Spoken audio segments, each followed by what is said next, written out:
Hi folks, haven't tried this before, so this is a new one. So this is me trying to kind of show you me drawing some ideas on top of a printed out background image.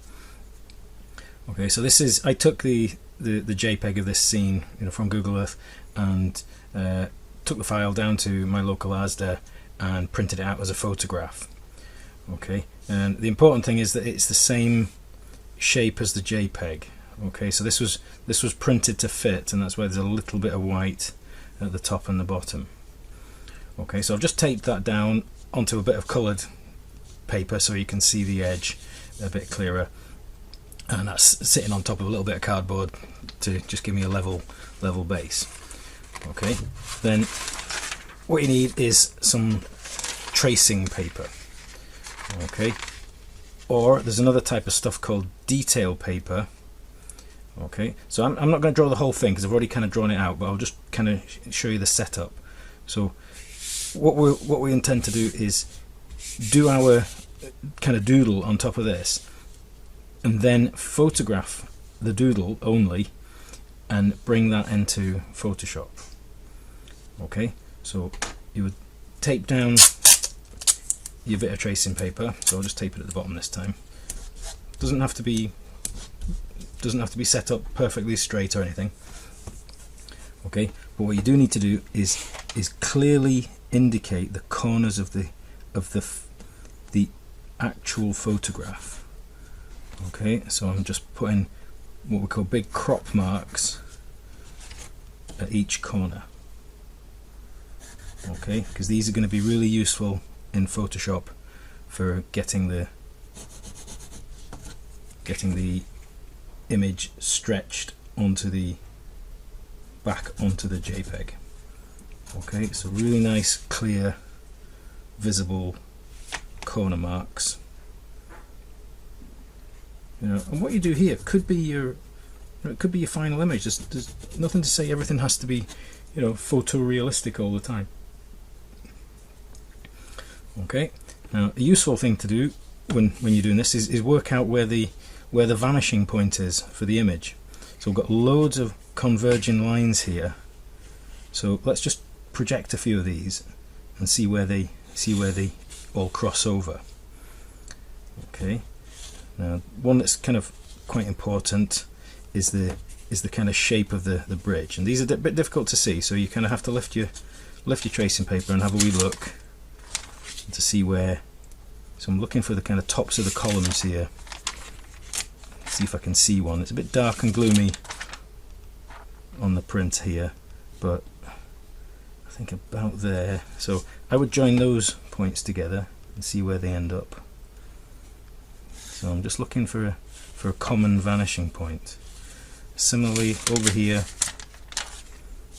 you're looking for where these tops of these touch the underside of the bridge maybe, and give or take a meter or two, things are generally kind of merging at that point. So that's our vanishing point, our VP.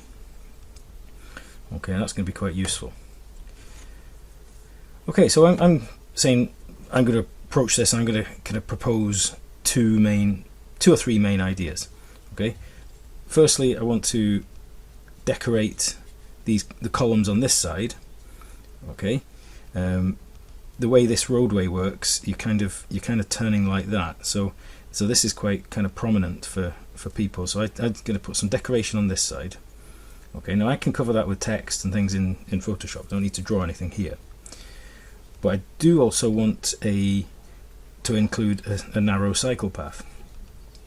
But over here there's a signpost that I've got to avoid. Okay, that touches the ground, so we'll just kind of sketch that. So just loosely, I'm just going to put on a line, something for me to follow in Photoshop. Okay, so at this stage, early, just a single line will do, and I've got to avoid the sign, and then come back on, and eventually the path goes off into the distance. So I'm just going to put a few arrows on there, so I know that's my cycle path. Okay, so that's idea number one. Idea number two, idea number 3, a bit more bold. Okay, so what I'm going to propose is that I'm going to fill in the area below the underpass on this side. Okay, so I'm going to kind of turn that into basically a kind of a box. Okay, so that's my first thing. I'm just going to kind of sketch on a shape that would enclose those columns. Okay, so that's that kind of plane. Okay, so that's an idea, but I'd also like to maybe make a bit more of a feature here and add on some sculptural stuff to the bridge. Okay, so what I'm going to do is work out where I need to hit the bridge, which is about here. So what I'm going to do is put in like a pole up here that's going to connect wires down to the bridge and make just like a sculptural idea. Okay, so let's see, we'll go vertically from here. Okay, take it up quite high and give it a bit of shape at the top. Okay, I want to come back down vertically again. Okay, and then I'm going to, where you have something like this that you need a bit more kind of thickness at the elbow, so we'll bring it down like that. Okay, well, this is going to have a bit of thickness as well, so we need to kind of show it with a bit of thickness. Okay, so just add on a little bit of kind of structural thickness to that, and then that kind of comes back to the underside. Let's say this bit's solid at the side. Probably gone off a wee bit there. Lost my eraser. Okay, so what I'm using here, just a standard HB pencil, dog-eared old one, and a decent plastic eraser. Okay, I'll take that up a bit steeper like that. Okay, and then what I'm saying is that I'm going to do something a bit more funky here, add on some kind of pins or bolts or something. Get a bit bigger as you get further away. Okay, so what we've got, 1, 2, 3, 4, 5, 6, 7, 8. Okay, so we've got 8 of those, so I want 8 dots up here. So that's one at the top, bottom, one at the top. So that's 1, 2, 3, 4, 5, 6, 7. No, so 8's always an awkward one to do to get even. So we're I'm just going to kind of fudge the positions of these just now. So that's 8. 1, 2, 3, 4, 5, 6, 7, 8. Okay, and all of these are going to join back to this point. So I'll connect them up. So these are just my structural cables. Okay, and it's a lot easier to do this with a ruler and pencil than it is to try and set it up in Photoshop. So we're just turning this into, you know, something a bit more exciting, you know. And 2 more to go.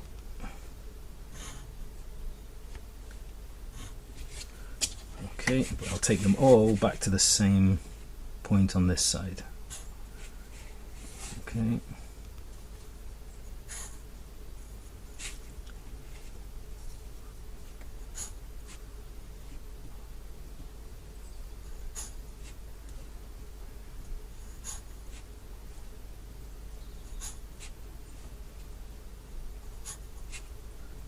as you get nearer the bottom, the gaps get slightly bigger on each cable.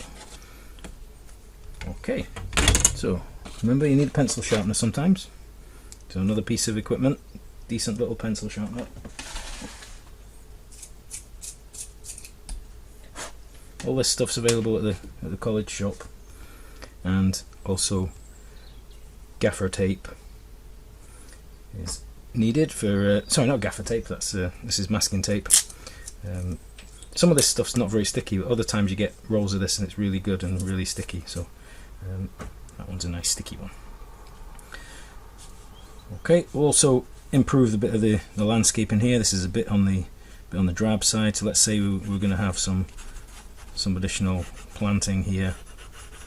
So at this stage we're not going for super realism. It's just sketch ideas.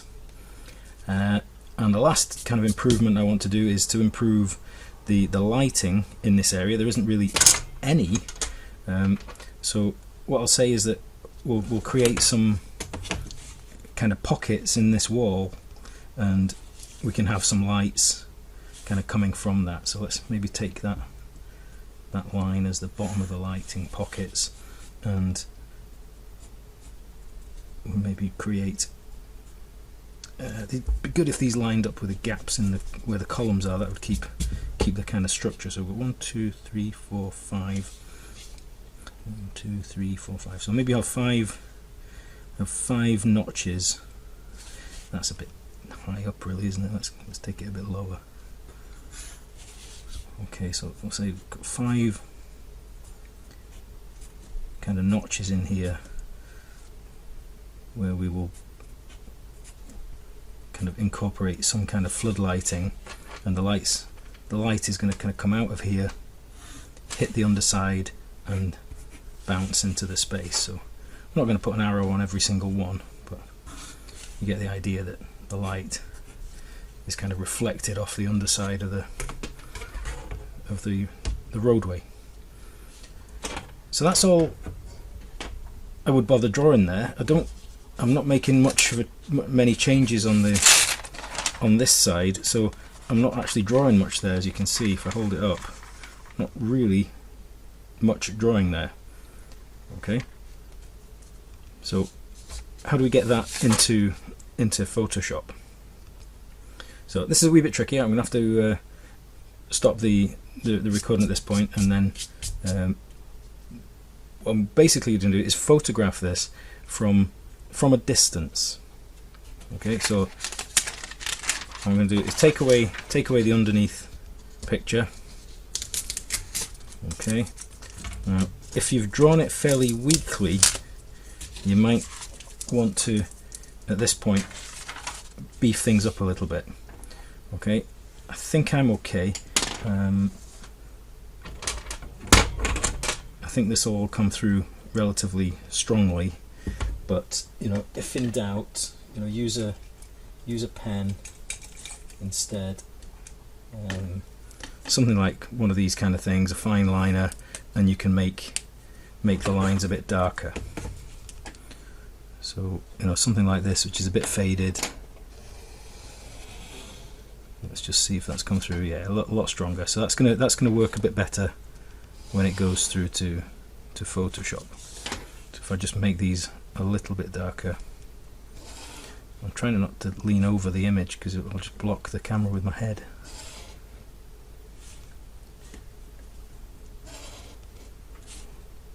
Okay, do you get the idea?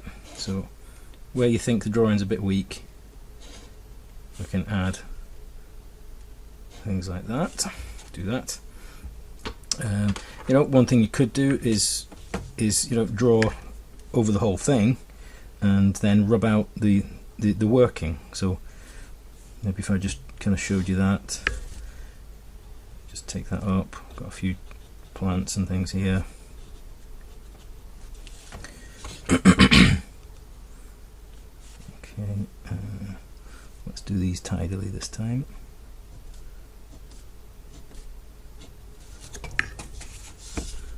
Okay.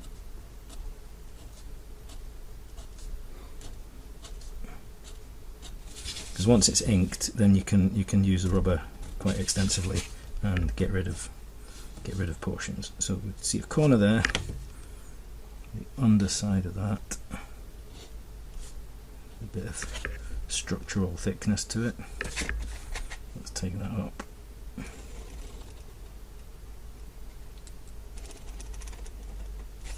So it looks like it's actually made of something.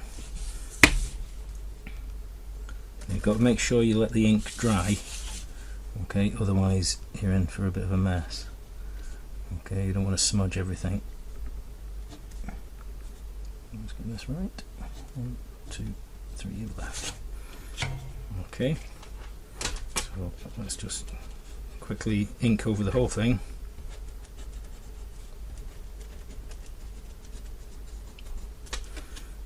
Okay.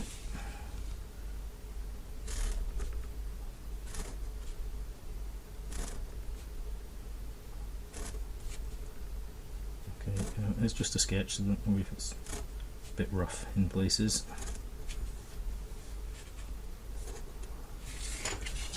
Okay, and so we'll not rub out these, we need to keep those, and we need this line to come through quite strong as well, because that's our cycle route that's going around the sign. Okay, we don't need to know where the vanishing point is either, so that's really the key information. Now, just check and see if that ink's dry. So let's just put little nodules on these. So the more we draw by hand, the less we have to draw in Photoshop, where it's much trickier to draw things. Okay, this rubber's getting a wee bit low in its sleeve now, so I'm just going to chop a bit of the sleeve off. So I'm just going to chop a bit of the sleeve off as your rubber wears out, and just reduce the sleeve a bit. A bit more. It's just a bit easier to control it when you've got the sleeve. So we'll just take away the working out positions now. Okay, I'll have to keep my crop marks in the corner. Sorry for the wobbling camera. The table's wobbling. Okay, but you can see the sketch is a bit cleaner. There's less stuff to tidy up in Photoshop now.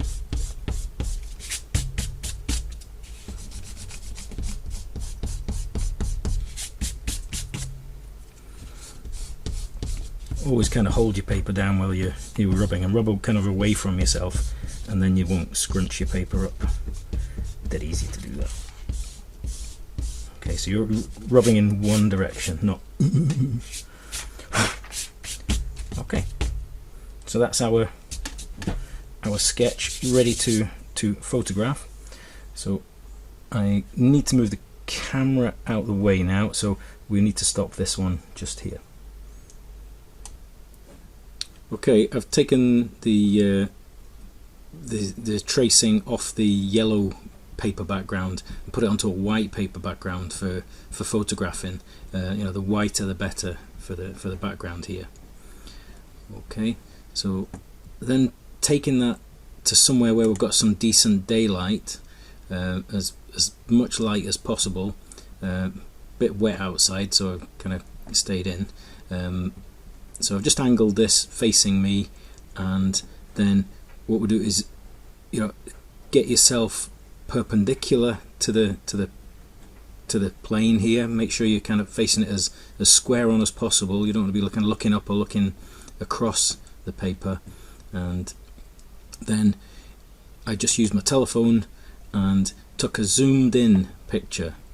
Okay, if you zoom in on something, then any kind of perspective distortion gets reduced. It's not completely, you know, got away with, but it is reduced a lot. Okay, so the job now is to get this sketch off this background and onto the base image. Okay, so what I'm going to do is just do a polygonal lasso selection initially.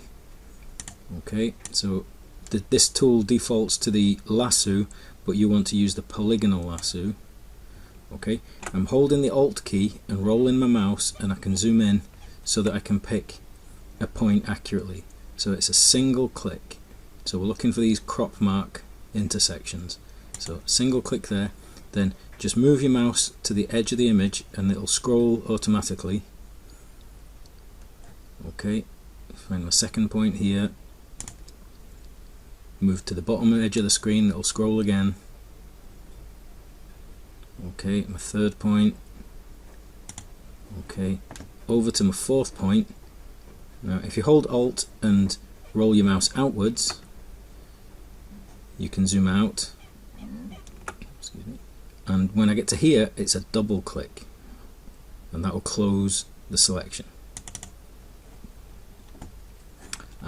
Well done. Little problem there, I've got feathering set on there. I don't want that. Turn that off. I need to do the selection again. Okay, I may as well start here, so I'm here, so no feathering. Okay, single pick. Always watch out for that, because it kind of catches me out quite often. I'd rather never ever use it because I always forget and leave it on, but it is useful for some things. Okay, pick there, and then this is my final pick this time. Okay, so double click here. I noticed the feathering because I saw the corner kind of go slightly rounded. I thought, oh, feathering. Yeah, and it was. Okay, so we've got the selection. Okay, we just want to copy that now, so it's Control C and go to the image now, Control V. Now the size of what comes in here will vary, you know, with whatever people have kind of screen grabbed from Google Earth or whatever the resolution is of their telephones. Okay, but what we need to do is scale this down so we can work with it. So Edit, Transform, Scale. Okay, keep zooming out until you can see the corner. Now don't hold the Shift key, just click and drag the corner and keep the image shape then. Okay, you notice it's not rotated quite right, it's a little bit off in direction, so you know, that's because of the angle we took the photograph at. So it's Edit, Transform, Distort. Okay, we need to zoom in on each corner again and try and get the crop mark here onto the corner of the image. Okay, so just pick up that corner. Okay, drag down, do the same down here.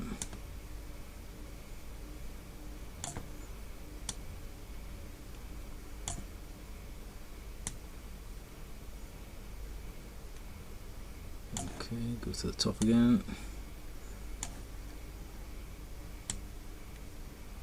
Okay, just do a little visual check, just zoom out and check that the other corners haven't moved out by any great amount. They're still looking okay. Okay, because once you accept this, it's kind of done. You can't change it again. Well, you can, but it's fussy. So hit the tick now. Okay, so we should be pretty much in position, but we need to get rid of the grey, grimy background now. So what we'll do first is try and increase the brightness, and we want the contrast to increase and the brightness, so we get this to be a bit whiter. So Image, Adjustments, Brightness, Contrast. Okay, so it's looking much whiter already, and put the contrast up so our dark lines start standing out a bit more. Okay, now I'm just going to do that again. Brightness, contrast again. Okay, it's starting to look a bit more inky now. Okay, now we do the select color range. So select color range, and we're looking to pick the white objects. There's more white than anything else.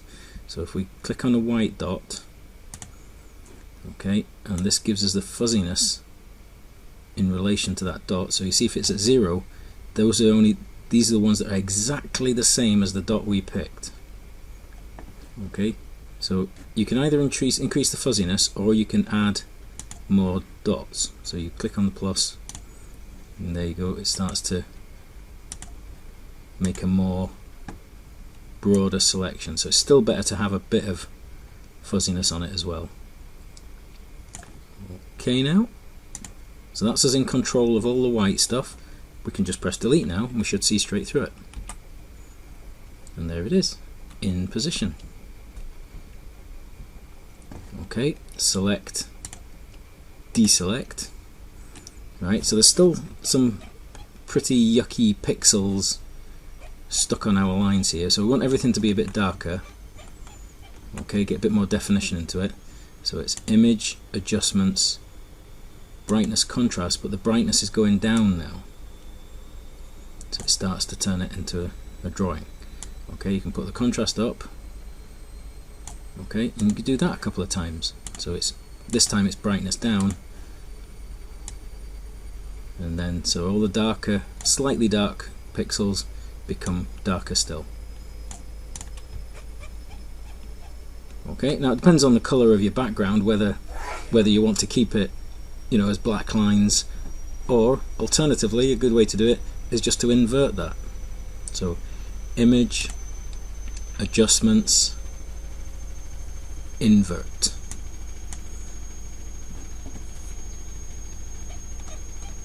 Okay, if you wanted to, just to make it a little bit more legible, I would copy the layer because, well, no, you don't need to copy the layer because you can drop what do you call it, an effect whenever you want. So if I put the drop shadow on, okay, that's a little bit far, so let's set the angle to 135 and let's just make these, say, 3, 3 and 3. Okay, it just gives it all a little bit more kind of 3D nature to it. Okay, but you can switch that effect off whenever you want if you find you don't like it, but I find it quite good. It gives things a bit of a lift. Okay, so that's, you know, how I would kind of maybe just do, you know, quick overlay sketches onto a Photoshop image. You know, I could draw that in Photoshop. It could, you know, it could be done. That's no problem. But you know, it actually has a bit more character if you do it yourself. If you put, you know, a bit of your own kind of sketching into it. But you know, if your sketching is really poor, really weak, then you know, a rough outline, you could then kind of trace that up using Photoshop. So that's what I'll kind of just show in class, kind of quick drawing techniques in Photoshop. Okay.